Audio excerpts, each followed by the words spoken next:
Today, as mentioned, I will be talking through Amazon Web Services and the way you can use cloud and serverless architectures to address your media and entertainment needs. The most important thing when considering media architectures is change. Your consumers have changed. This is from an increase in content choices. Your users, your friends, your family are being exposed to new types of content and new delivery methods, whether that's high-definition television, 3D, or even 4K and 8K. And this consumption change is being driven by the devices that everybody buys, which are coming to market at a staggering rate. With these new devices, the delivery methods themselves are also changing. Where traditionally most media was delivered over, for instance, cable or satellite, later delivered over IPTV, over a managed network, and then latterly delivered over the internet. And with this comes the expectation of new experiences. How many of you today watch TV while also using your telephone, or perhaps a second screen application, or even now use a watch application to vote live on a real-time TV show? There's really an exponential growth in the complexity, the choices, the devices, and all of these are coming at a rate that is not slowing down at all.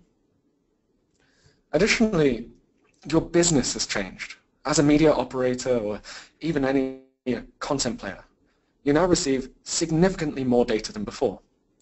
Traditionally, you may receive 10,000 people per data point, whereas now you may receive 10,000 data points per person. The ability to sample and understand and have insights into the behavior, the choices, and the enjoyment of individual users has never been more granular. And with this comes an expectation of a faster go-to-market. Let's say you launch a service today in the US. There's an expectation that tomorrow you'll be able to launch the same service in Japan, the day after in India, another day in Singapore or Australia, and then straight back to the US for another device, another service, another innovation in the same platform. But all of this comes with the expectation that you can do more with less, that you can have leaner teams and fewer engineers, that you can drive a billion-dollar business with a 3-person engineering team. But with a compartmentalized microservices architecture, you are free to innovate and fail in a way that a monolithic on-premise architecture simply couldn't offer before. And with these failures and innovation come real business value. It is with not building a single platform where we are able to innovate, but innovation across an entire distributed microservices architecture. In media, many things set Amazon Web Services apart. First and foremost, Amazon has over 10 years experience building and managing what is now cloud computing. In cloud computing, there is no compression algorithm for experience, and the experience gained over the last 10 years has resulted in significant service breadth and depth, with over 70 services available to support any cloud workload. The pace of innovation of Amazon Web Services is unprecedented. In 2014, we released 516 major new features and services across our products. This increased by 2015 to 722. And this pace of innovation is present globally, with 13 regions worldwide, 35 availability zones, and 63 edge locations. It gives you that ability to launch today in one region, tomorrow in another. Amazon's history as a high-volume, low-margin business has given us a customer-obsessed approach to pricing. As the costs of delivery consistently go up, we have taken advantage of our global scale and over 1 million active customers to allow us to pass on 52 proactive price reductions since 2006. But especially relevant in the media world is the ecosystem of partners. Amazon today has thousands of partners and nearly 3,000 available offerings on the AWS marketplace. As mentioned, today AWS is available globally. This year we will also be launching, and within the next year, we will be launching additional regions in Canada, China, the UK and France.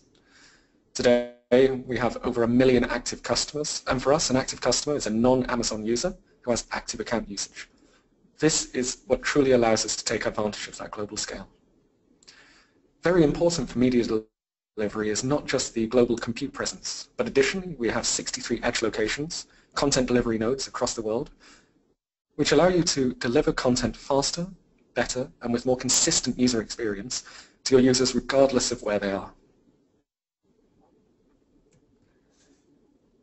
Again, AWS has developed the broadest collection of services available from any cloud provider. Fundamentally, our approach to regions, availability zones, and points of presence provide global coverage for high availability, low latency, high-scale applications. Foundational services available across our compute, our storage, our security, and our network offer customers flexibility in their architecture. We have a full spectrum of offerings to meet the most efficient price to performance scenarios, and especially relevant for media is some of our more advanced features, whether these are fully managed or unmanaged services. For instance, the AWS Kinesis managed data streaming service, AWS Redshift, our cloud-based data warehouse, or even some of our email, search, or recommendation systems. All of these different features enable you, as a provider, to focus on your business. No longer do you have to worry about the undifferentiated heavy lifting of racking, stacking servers, managing email platforms, or running things which are not core to your business. Fundamentally, AWS allows you to focus on your innovation.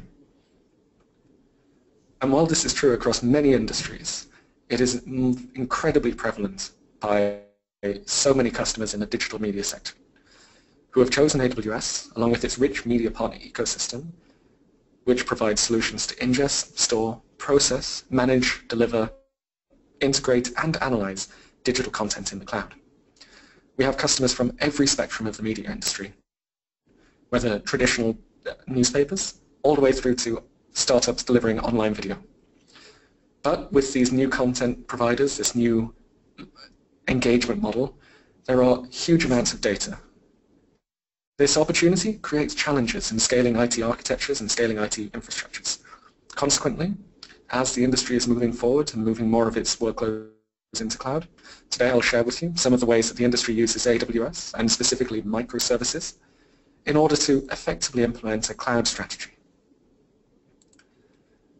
If we look at some of the very high-level highlights of where AWS helps in the media and entertainment sector, in media, one of the most prevalent components is storage and managing large amounts of content. Amazon's Simple Storage Service, S3, provides a highly durable, scalable, and secure way for you to store and distribute content. Scaling from gigabytes to petabytes, it allows you to very cost-effectively grow as your content library increases without the upfront investment in a traditional network-attached storage or storage area network. To help you with low-cost, long-term archival, Amazon Glacier offers a warm offline backup. This can be integrated with Amazon S3 through lifecycle policies, such that older content is automatically pushed into Glacier, allowing you to very easily manage your cost to performance price point. Once your content is stored, delivery is incredibly important. Amazon CloudFront, with 63 points of presence worldwide, provides global content delivery, but in addition to content delivery, gives you insight into your traffic, gives you analytics and the ability to provide customization at the edge for your customers. Within the processing world, Amazon Elastic Transcoder provides an incredible innovation by allowing you to pay only for the minutes you transcode. If you need to clip only a 5-minute clip from a 1-hour video, you can do that by only paying for that 5-minute output. This is a fantastic fit for those in short-form video, those who deal a lot with user-generated content, and so on. Very well established in the broadcast media industry, Elemental Technologies, now part of the Amazon Web Services family, brings scalable and cost-effective broadcast quality video processing through its offering Elemental Cloud, fully integrated into the Amazon Web Services suite to allow delivery through CloudFront and storage within Amazon S3. Within the compute family, we have Amazon EC2, or Elastic Compute Cloud.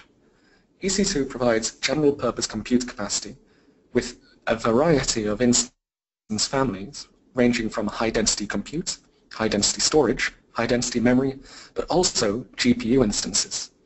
Instances with access direct to physical graphical processing units to allow you to take advantage of things like hardware processing of video codecs such as H.264.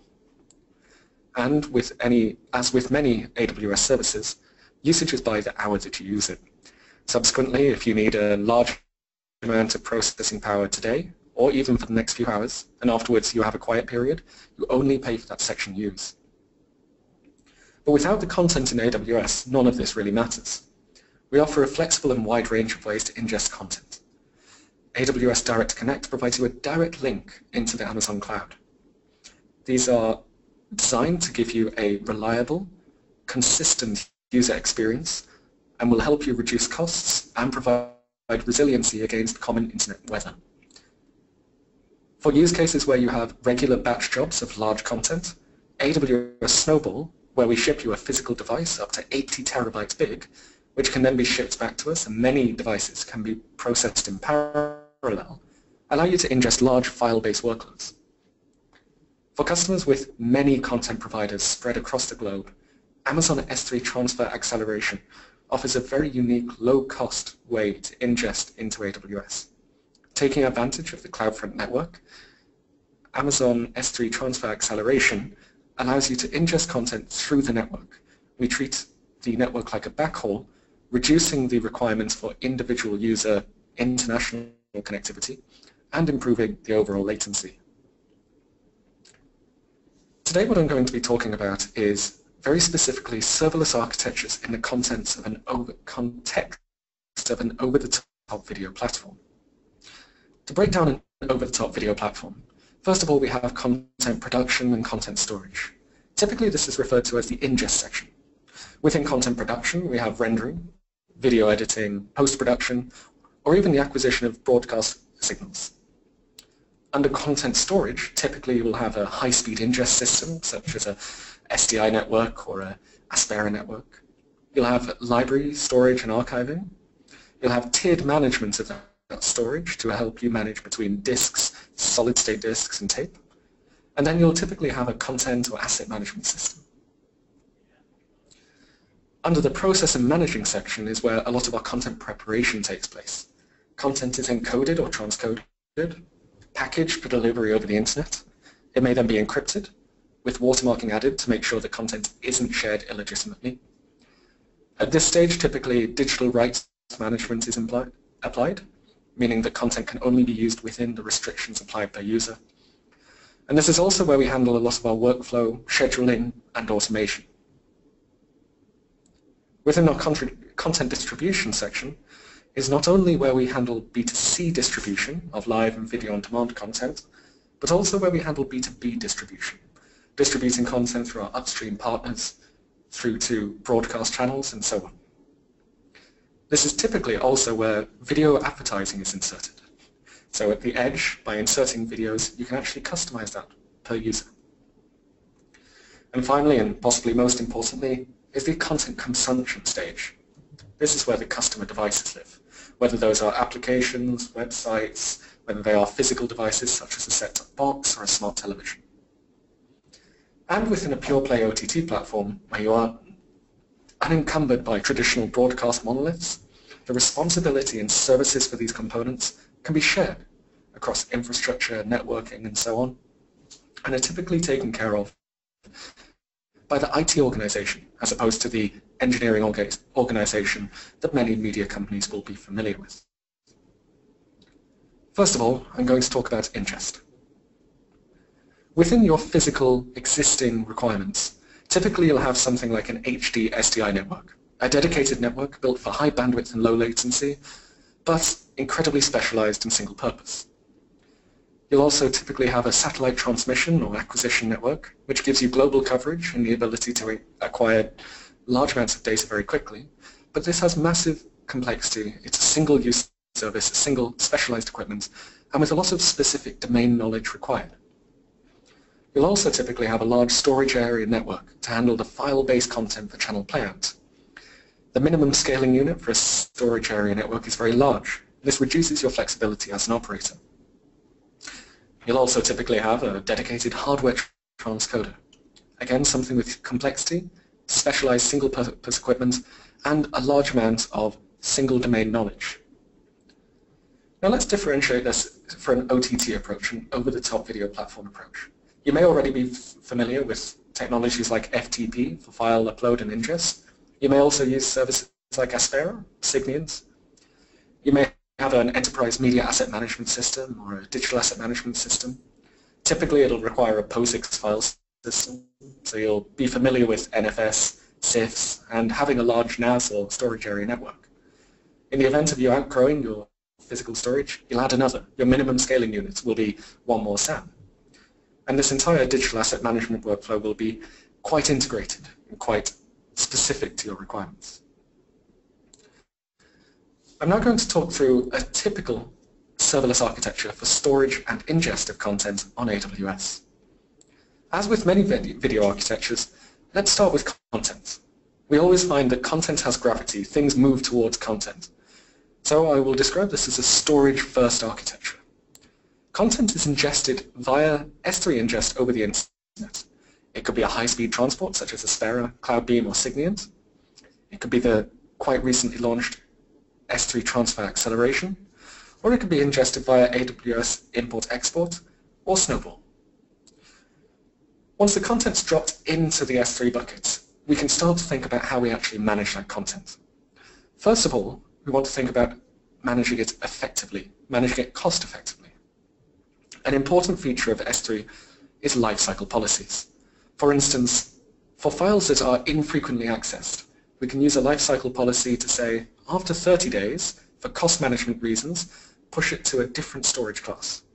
S3IA, infrequent access, allows you to reduce your cost stored with a small increase on retrieval. What this means is for assets that we need to re-encode only once every year, we can store those at a much lower price point while still maintaining them as hot storage. All assets can be pulled back immediately. However, we may think that after 180 days, we don't need those files to be hot. They can be considered cold and can be put away for 6 hours or more at a time. Subsequently, to save costs even more, we can push those files into Amazon Glacier, our very low-cost, almost tape-like storage, but with an API interface. When a large news story breaks, no longer do you need to drive down to a warehouse and get somebody to look through tapes. You merely issue an API call and the file is retrieved and warmed. Now with our files stored in S3, we can start to take advantage of the S3 capabilities. S3 has a functionality called notifications. When a file is uploaded or modified, we can invoke another function. Here we're invoking an AWS Lambda function. Lambda is a way for you to run code in response to an event. Lambda only runs for as long as it needs to. Afterwards it shuts down. On the on-premise world, where you deal in servers being around for years, to the rent-a-box world, where you deal with them being around for weeks, to the EC2 world, where you deal with them being around for hours, within Lambda, the billing is within hundreds of milliseconds. This gives you much more flexibility, cost efficiency, and flexibility as you grow. As mentioned, we invoke an AWS Lambda job. In our case, we use it to extract metadata from that file. We persist metadata into another serverless service. Here we choose to use Amazon DynamoDB. DynamoDB is a NoSQL database where you only pay for data stored and for the operations upon it. At no point are you encumbered by the ongoing management or maintenance of the servers that it runs on. In front of DynamoDB, we build a search index in Amazon Cloud Search, allowing us to build advanced models and searching, customize taxonomies, define predictive search, and overall give us better insight into our data. At the same time, we may also choose Lambda to execute a transcode job, where we'll create a proxy, a small, light, easy-to-download version of the file, which are used for administrative purposes, or thumbnails, which can be used on my CMS, or used in my digital asset management system, or even syndicated from my high-quality mezzanine assets to my partners. These also get persisted back into S3, a low-cost, very scalable storage system, which is fundamentally accessible over HTTP, making it much more simple to build applications around. Once the assets are stored in S3, We can build a very simple web interface using, again, entirely serverless components. API Gateway and AWS Lambda allow us to build HTTP endpoints fronting these Lambda microservices. All of this means that we can build an end-to-end digital asset management system without the need to actually run any one server at all. So what we built here is a fully serverless, automated content ingest workflow with a digital asset management front end, all without a single server and only paying for what we use. There is no idle compute in this platform. So now I have my content. I've stored it in a digital asset management system. Now we need to process it. So I'm going to talk about processing and management, and there are a lot of challenges involved in content preparation. I mentioned earlier that we're always dealing with new client devices. Today it's a new telephone, tomorrow it's a new set-top box, and all of them have very different delivery requirements. Now, a long time ago, content started out small. Consumption on mobile started out with low-quality versions. Then came HDTV, 3D TV, and now 4K is becoming normal. People are starting to talk about 8K before we even have 4K rolled out. And all of these workflows and these multiple versions coming at the same time require a very parallel, complex workflow. Let's say we cater to 5 different device classes, each with 10 different renditions. This means that for every single asset we have 50 jobs. For the people joining this webinar today, typically from Southeast Asia, from India, from across ASEAN, we're always used to dealing with many audio tracks, many subtitles, different languages, closed captions, censorship requirements. And all of these mean that we have a very parallel, complex workflow, and no user can suffer. Additionally, we have uneven load distribution. For anybody familiar with how digital ingest or broadcast ingest works, typically you'll have content Tuesdays and content Saturdays where you get a very large spike in content ingest and then a drop-off for the rest of the week. This means that you cannot delay getting the content on the platform when it comes in bulk, but at the same time you can't size for that peak. You can't waste your compute resources. So again, starting from a storage-first architecture, content drops into S3, accelerated by one of the many services I talked about earlier. We use an S3 notification. The real differentiating factor here is that we're no longer encumbered by a watch folder system. This means that we are only responding to the event coming in. We don't have to waste CPU cycles looking for things. This S3 notification triggers a Lambda function, and at this point we start our transcoding and packaging workflow. For instance, we may choose for our user-generated content or short-form content to use Amazon Elastic Transcoder, generating very quick, low-quality H.264 files to be used and consumed on mobile, or generating larger 1080p files. At the same time, if we're going for a broadcast workflow where we need 4K, you may choose to use one of our partner products, for instance Elemental, and this decision can be made within the Lambda function, giving us flexibility to use the same workflow for all of our content. Once encoded and encrypted and packaged, these are then persisted back into Amazon S3. Once received back into Amazon S3, a further notification can be sent, and at this point, the Lambda function, a separate one, can process the metadata for this newly encrypted, newly packaged file.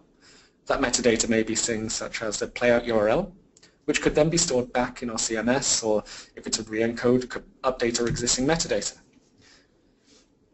Now, a problem with a workflow which is so automated, which is very complicated and has many moving pieces, is that one or more pieces may fail.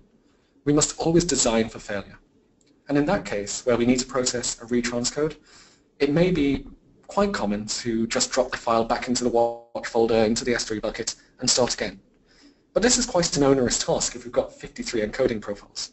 And since everything here has an API and we can call Lambda functions arbitrarily, we can simply put API Gateway in front of our Lambda function. We can build this into our CMS or our digital asset management system and just have a retranscode content X against preset Y button. This reduces our moving parts, it gives our content editors capabilities, and it means that everything can be done quicker and more reliably. With my content stored in a DAM, processed by my encoding workflow and persisted into S3, I'm ready to go. Let's get it out to some customers. And typically, delivery will go over a content delivery network. I've already mentioned Amazon CloudFront, a global CDN with 63 points of presence. So you may wonder why I've decided to talk about multi-CDN. Content delivery is an incredible challenge, especially in markets where there is telecom dominance, or there are many, many different telecoms and there's no one easy delivery. For many OTT providers and many video providers, they always tend to go multi-CDN from the start. Enabling multi-CDN is quite a challenge and is typically driven by a CDN selector. There are some excellent products available for purchase today. They are available on the market and can be implemented straight into your platform. But often, you will find that you want to make decisions based on data which is tightly coupled into your platform. You may want to make decisions based on business logic, on commercial agreements, which are not easily modeled externally. So, going for an off-the-shelf solution, you may find it doesn't fit to your requirements and to your workload. Subsequently, I'm going to talk about some patterns and some methods that you may choose if you were to build. There are many ways for you to actually handle CDN selection. First of all is DNS-based, one of the most common and straightforward and accustomed ways to actually handle that DNS. DNS is a very easy to implement approach because you can do it based on round robin, you can do it based on country, or if you use an advanced routing partner like Sodexis, for instance, you can do DNS resolution based on the resolver network. This is very easy to get started. However, there is a problem that the asset paths, your file formats, must remain identical between CDN. And this just simply isn't possible because of many different CDNs having different requirements. Furthermore, if you choose to use different CDNs because of different censorship requirements in different countries, this model simply does not fit. A simple approach is to shard the assets across CDNs. For instance, you may put 50% of your assets on CDN A and 50% on CDN B. While this is quite a brute force logic approach, and it isn't easy to influence quickly, it can be used if you have different assets for different countries or different CDNs for different countries. It's a very easy way to get started, but it does not give you the commercial flexibility to negotiate better CDN costs, nor does it give you the resiliency in the event of a single CDN having issues within a country. So finally, this brings us to a CDN-aware asset info service. An asset info service is a key part of any platform. Fundamentally, it handles authentication, authorization, and the URLs for playback. It's a fairly well understood approach. Almost every video platform has a service like this. We have an application, let's say it's Java or Python. So when an end user goes to a video page and presses play, the player will make a call to that asset information service. Some validation will happen. Typically it will be a geographic resolution, an account resolution, an entitlement resolution, and then it will return back a playback URL. At this point, since I already know who's asking for it, I can modify that playback URL, the stream URL used by the player, to do things such as route to different CDNs. And because I'm using Amazon S3 as my central repository for all of my assets, I can choose to run 2, 3, or more CDNs from the front of that, all offering the same assets, the same consistency, and the same user experience.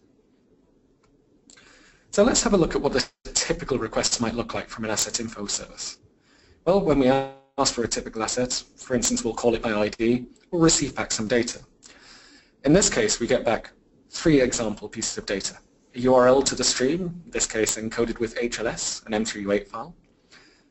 The ad provider to use, we may have different ones per different country or even different demographics. And perhaps a specific set of countries that we're actually allowed to play the file in. In this case, I've limited to, for instance, the Isle of Man, China, Hong Kong, Taiwan, Indonesia, and Singapore. However, this response format is actually quite extensible. Anything that you can implement in a player, you could pass that data in.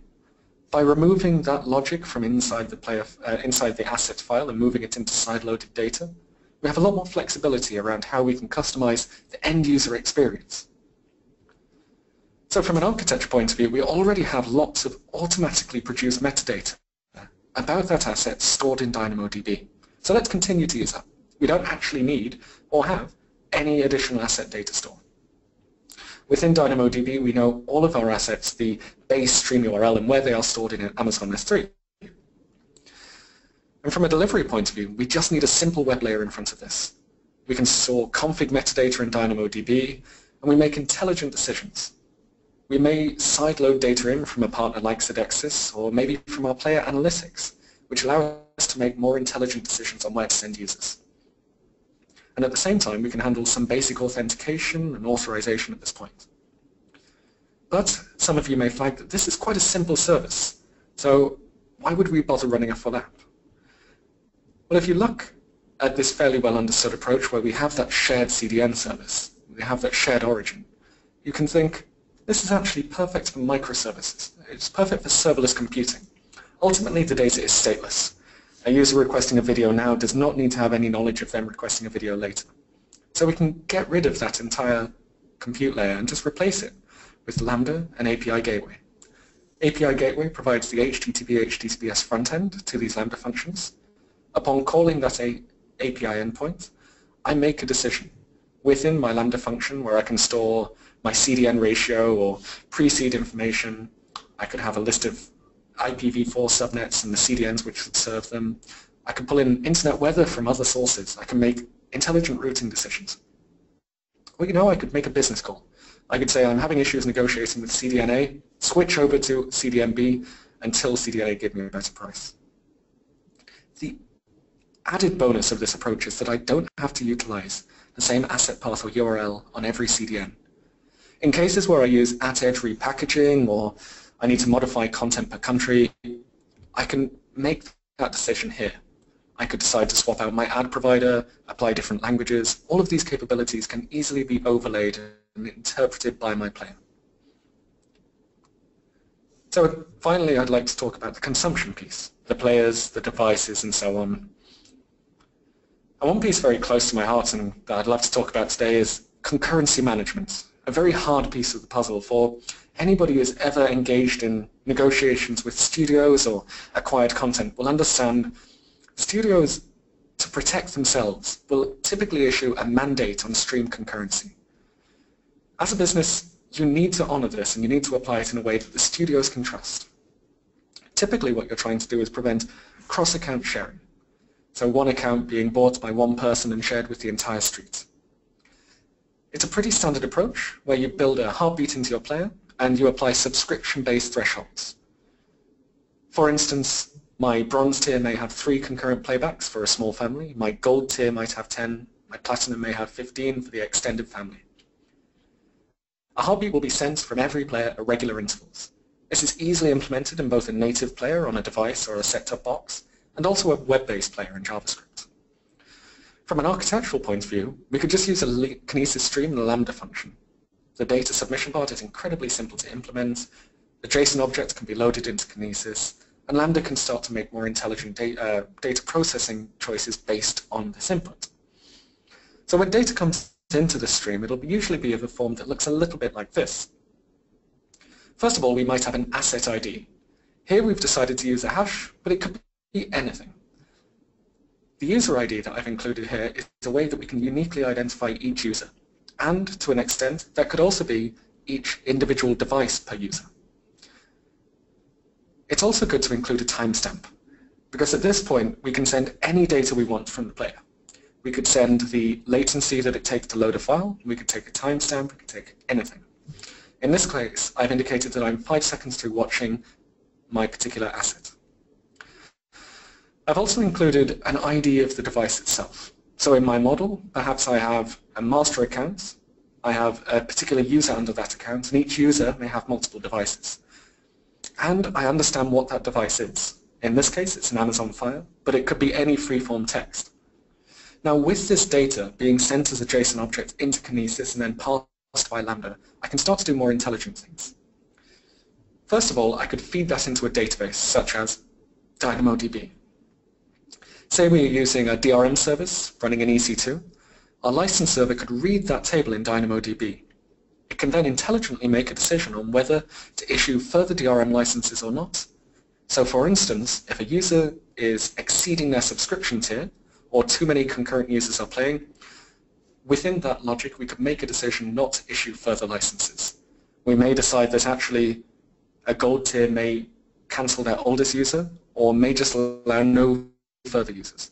And that flexibility is entirely up to you. Another interesting thing is that we can use our newfound data to track drop-off. If we think of this, it's all time series data. So we could say, during this time period of 5 minutes 30 to 6 minutes 30, a lot of people skip this scene. Perhaps content is too gory, too offensive, it's inappropriate for a family. At the same time, this can be used to say, actually, this particular scene was incredible. People loved it. They rewound and rewatched it time and time again. This gives our content producers insight to what actually gets viewed. Again, I'm going from that we used to have one person who represented 10,000 people in the old way of doing analytics modeling. Now we can take a lot more of a granular approach into insight and understanding individual users and what they're using. And this, again, feeds back into our content development both real-time in DynamoDB or more historically. Putting this data into Redshift, a petabyte scale data warehouse, it allows us fantastic flexibility about understanding how our content provides. Now this same data can actually feed into other services very easily as well. For instance, we may syndicate concurrency, time series, and other pieces of data to our ad providers. That way they can make better decisions on what kind of inventory to feed into our platform. If we typically find that of one account with 4 users, 3 of them happen to watch the same TV show at the same time, we can assume they are a family watching distributed within a house. This may give us the ability to do better recommendations targeting, better advertising targeting, better demographic distribution. And this can all be driven real time through DynamoDB, reading straight from that stream. At the same time, we may choose to store this data in a data warehouse such as Amazon Redshift, and then run it through a machine learning service. We can start to build intelligent A/B testing, etc., which allows us to say, we know that this piece of content will work well, this piece of content won't work well, all driven by that machine learning model. And I always encourage users to use data for good as well as what I call evil. Not only serving the ad providers, but also looking for the user's best interests. If we already have the data from every user on the content they're watching and which device they're watching it from, then let's think of a scenario. I'm sitting at home watching some TV in the morning and I realize it's late, so I've got to go to work. So I get on the bus and I'm on my way to work and I think, I want to resume my content. I get my telephone out and I open my application. It says, hey, you were just watching this program, because it understands that my last heartbeat sent by my player was 20 minutes ago. For asset number 5, I was 10 seconds in, I was 10 minutes in, I was watching from device PC, and now I've booted up device Amazon Fire. Would you like to resume from your 10 minutes in of this asset? This allows me as a consumer to have a consistent user experience and increase my consumption. And we can even apply limitations here. In situations where you don't want to have digital rights management on your content, it's very easy for your player to have logic that says, hey, a heartbeat has been issued on another device within the last minute. Issue a hard stop here, or issue a hard stop on the other player. This gives us fantastic flexibility by being able to take control of our customer experience, provide them consistent playback, give them an insight into what they were watching, but also still protect our assets and protect our content. All of this in situations where we don't actually have that digital rights management. One customer I just want to call out as an example here is the startup iFlix, based in Malaysia. With only 30 developers, they launched in 5 months, using a range of Amazon services from S3, CloudFront, Lambda, Kinesis, and API Gateway, to build an unprecedentedly fast-growing video-on-demand platform. In their first 5 months from launch, they grew to 450,000 customers, and then by their 7th month, only 2 months later, they hit 1 million paying users. This growth would simply not have been possible if they were to have focused on building servers as well. Instead, they could focus on their ability to build, buy, and deliver the best content. So just to wrap up really what we've been looking through here. First of all is, let's be serverless by default. Wasting capacity and wasting efforts on running servers, even within EC2, removes your focus from your core business and your ability to create fantastic content and fantastic experiences. You can take advantage of the flexibility of cloud. Whether this is using our simple storage service and our Glacier service for large file backup, all the way through to actually using analytics, our machine learning services. And my parting request is reuse data for good. Really, if you find data in your platform, consider how you might use that to improve your customer experience and give everybody a better solution. Because ultimately, your users will enjoy your content experience and they will come back for that premium experience. Now with that, we've got a couple of questions coming in, but I just want to very quickly recap. We have a range of training and enablement available.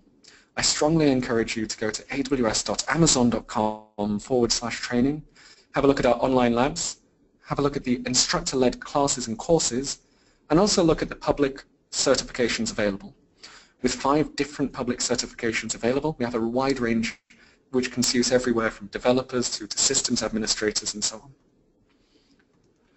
So thank you very much for attending today.